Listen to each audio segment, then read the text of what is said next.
사단은 육신적인 것을 주면서 영적인 것을 뺏어갑니다. 주님은 육신적인 것을 주시지만 그것보다 더 중요한 영적인 것을 먼저 알기를 원하십니다. 오늘 보게 될 내용이 오병이어의 기적입니다. 사복음서에 다 기록되어 있는 중요한 내용이라고 보시면 됩니다. 이 내용을 통해서도 예수님은 제가 결론적으로 말씀드리겠지만 썩는 양식을 위하여 일하지 말라라고 얘기하십니다. 우리는 어찌 보면 세상적이고 썩어 없어질 육신적인 것에 너무 많은 에너지를 소비합니다. 그래서 영적인 것을 놓쳐버리고 살아갈 때가 많습니다. 오늘 이 새벽을 깨우고 이 말씀을 듣는 여러분은 영적인 것을 가장 우선시 두려고 기도하는 분인 줄로 믿습니다.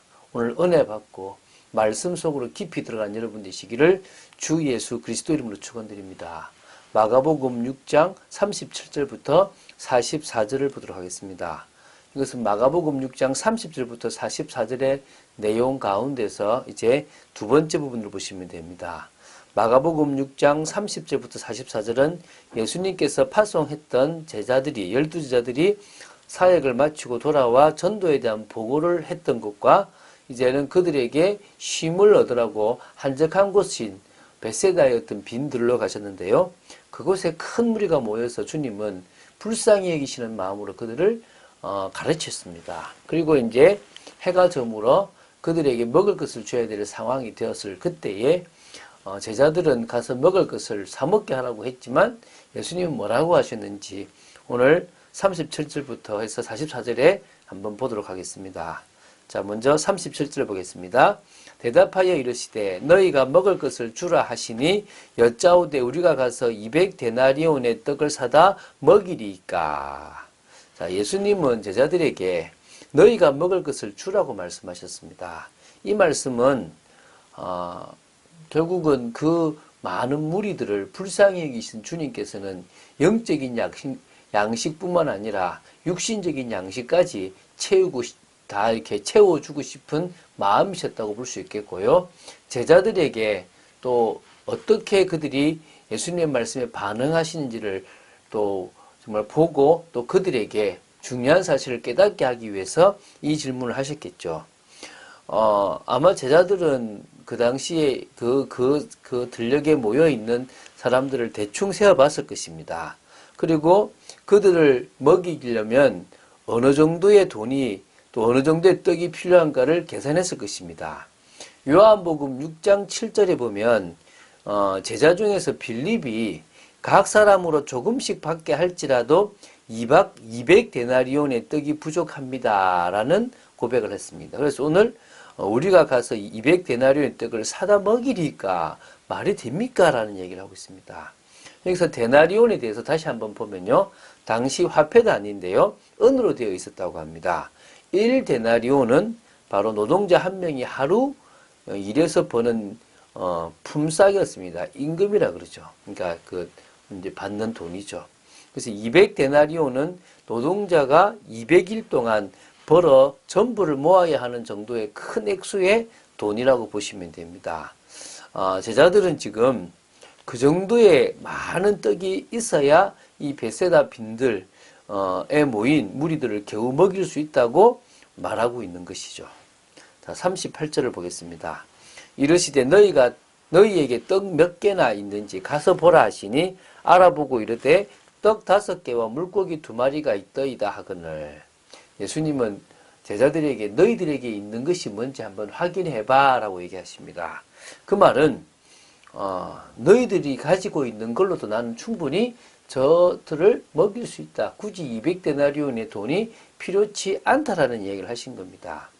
그때 이제 떡 5개와 물고기 2마리가 있다라고 보고를 하죠. 이게 요한복음 6장 8절부터 9절에 보면 안드레가 가지고 와요. 그 얘기를. 근데 한 아이가 내놓은 도시락입니다. 떡 5개와 물고기 2마리. 그거밖에 없었는 건지 그것만 내놨는지 그거를 보여줬습니다. 그러면서 이제 안드레가 이렇게 얘기합니다. 그것이 이 많은 사람에게 얼마나 되겠습니까? 라고 이렇게 질문을 합니다. 사실은 뭐 이것밖에 없는데 뭐 하겠습니까? 라고 하시는 거죠. 이제 하고 질문한 거죠. 제자들에게 명하사 그 모든 사람으로 때를 지어 푸른 잔디 위에 앉게 하시니 때로 100명씩 또는 50명씩 앉은지라. 지금 이제 예수님께서는 그거면 된다라는 그건 당연한 마음으로 이제 제자들에게 야, 앉혀봐라 라고 얘기했습니다. 근데 이제 때를 지어서 이제 앉혔는데요. 학자들은 그 당시 이스라엘은 이렇게 기대서 먹으니까 둥글게 앉았지 않았겠냐 그랬는데, 그러면 원이 너무 클 수 있게 어쨌든 때로 이렇게 모았는데요. 모았더니는 이 100명씩도 모아고 50명씩도 모았습니다. 이게 되게 큰 들이라고 보면 되겠죠. 이렇게 넓게 쫙 펼쳐 앉혀놨다고 생각하시면 됩니다. 그렇게 이제 앉혔다는 겁니다. 예수께서 떡 5개와 물고기 2마리를 가지사 하늘을 우러러 축사하시고 떡을 떼어 제자들에게 주어 사람들에게 나누어 주게 하시고 또 물고기 2마리도 모든 사람에게 나누심에. 참 웃기죠.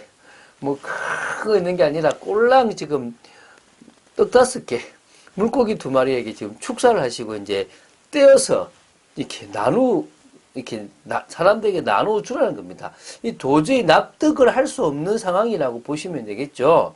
근데 그거를 지금 그 납득할 수 없는 일을 제자들은 하고 있어요. 이게 참 말도 안 되는 일이죠. 그죠? 말이 안 되는 게 아니죠. 주님은 그 모든 것을 할 수 있는 창조주입니다. 크리에이터입니다. 당연히 그분은 그 모든 것을 하실 수 있는 능력이 하나님인 것은 사실인 거죠. 자, 여기서 이제 떡을 떼는 행위라는 것은요, 유대 간습에 의하면 주인이나 가족의 웃어른이 식사 시작을 알리는 신호였다고 합니다.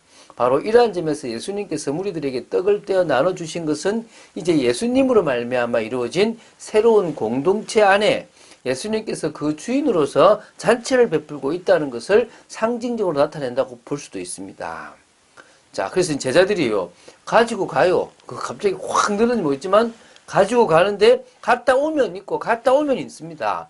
생각해 보십시오. 100명씩, 50명씩, 나중에 지금 5,000명을 먹였으니까, 약 2만 명 가까이입니다. 그 많은 사람들이 앉아있는데, 얼마나 멀겠습니까? 갔다 오면 또 있는 겁니다.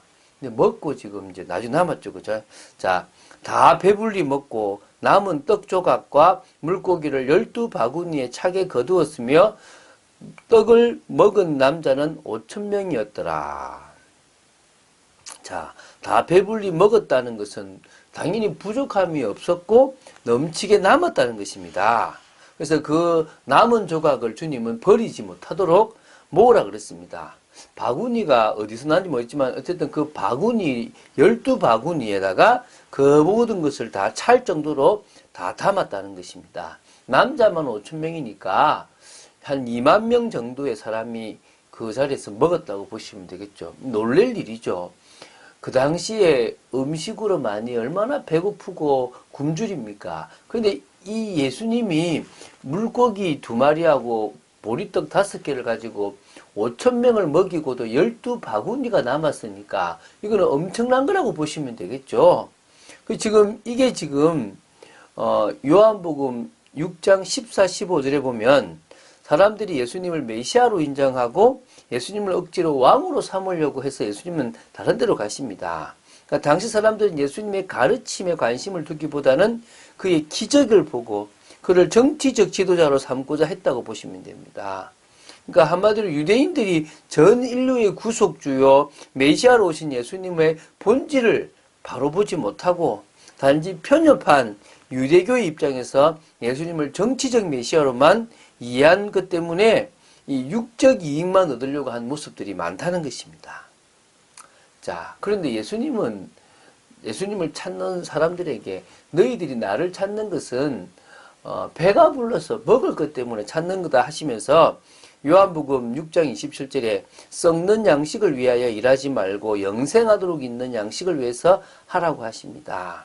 결국 그게 하나님의 일을 하는 겁니다. 그래서 요한복음 6장 29절에 예수 그리스도 하나님께서 보내신 이 예수 그리스도를 믿는 것이 하나님의 일이라 그랬습니다. 우리는 정말 믿음으로 나아가시고 영적인 것을 추구한 여러분 되시기 바랍니다. 교회는요, 하나님의 뜻으로 소통돼야 돼요.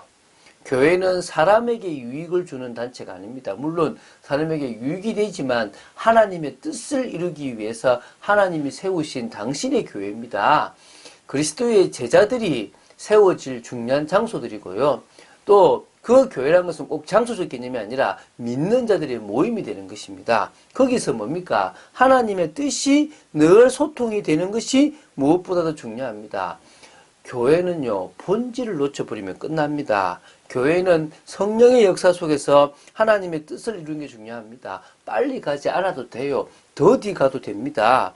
베드로는요, 더디 가더라도 그들을 설득했고 그들에게 임한 그리스도를 증거함으로 말미암아 그들 역시도 이방인에게 복음을 전하는 것이 하나님의 뜻이라는 것을 다 인정하게 만들었습니다.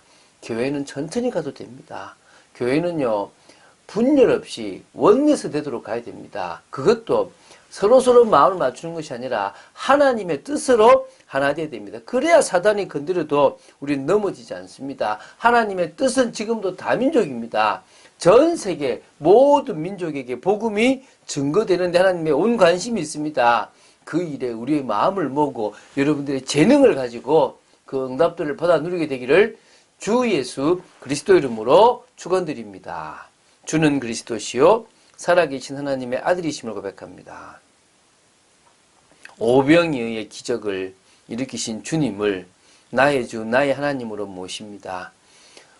우리를 육신적으로 배불리신 그분이 아니라 우리에게 육신적인 양식을 주실 수 있지만 그보다 더 중요한 썩지 아니할 양식을 주실 수 있는 참 능력의 주님이심을 믿습니다.